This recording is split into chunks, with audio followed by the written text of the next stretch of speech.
Missouri Attorney General Andrew Bailey joins us now on the program. AG, welcome back. Thanks so much for coming on the program.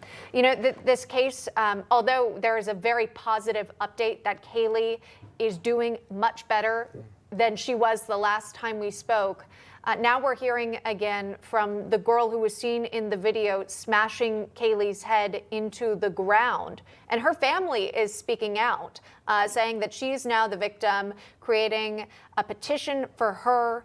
Can you talk to us about this latest update in the case and how you've seen it unfold? Yeah, well, first of all, let me say, answered prayers for the victim, showing some signs of recovery. I think that's still a long road ahead of her.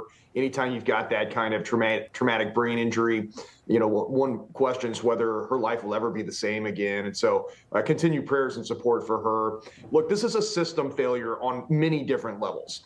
These are teens at a local school, and there are systems in place designed to mitigate against fights escalating to this level. Let's not forget, this fight occurred in the afternoon in broad daylight, close in proximity to the school. There were multiple teens involved, but the attacker continuously bludgeons the victim's head against the hard pavement, even after the attacker had rendered the victim incapable of resisting.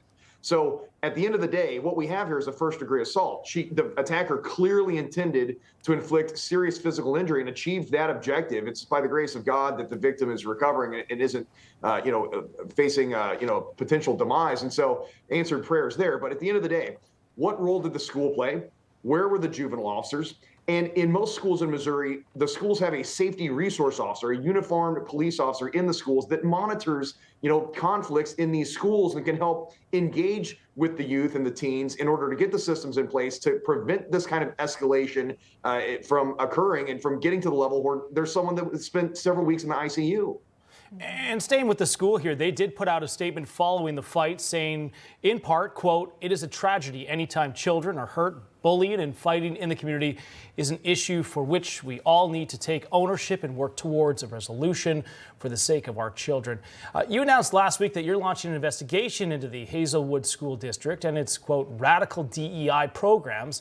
So talk to us about that. And has the school come forward with any updated statement? Where are you at with that investigation?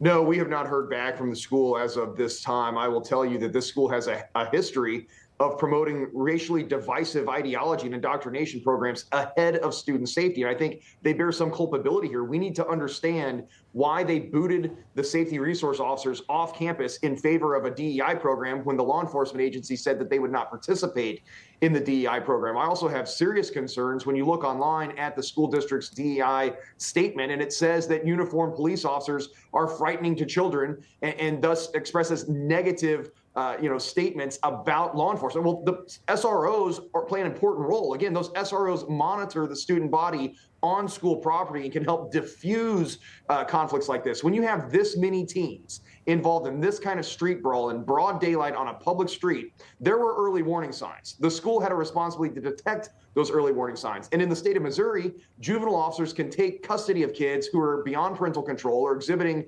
behavior injurious to themselves or the communities. And so the SROs are good resources that can contact the juvenile officers and have them open up a juvenile case, again, to get systems in place to diffuse this kind of conflict from it ever occurring at this level. So the school has culpability here, and we're going to drill down and figure out what role the radical DEI program in this school played, if any, in this fight.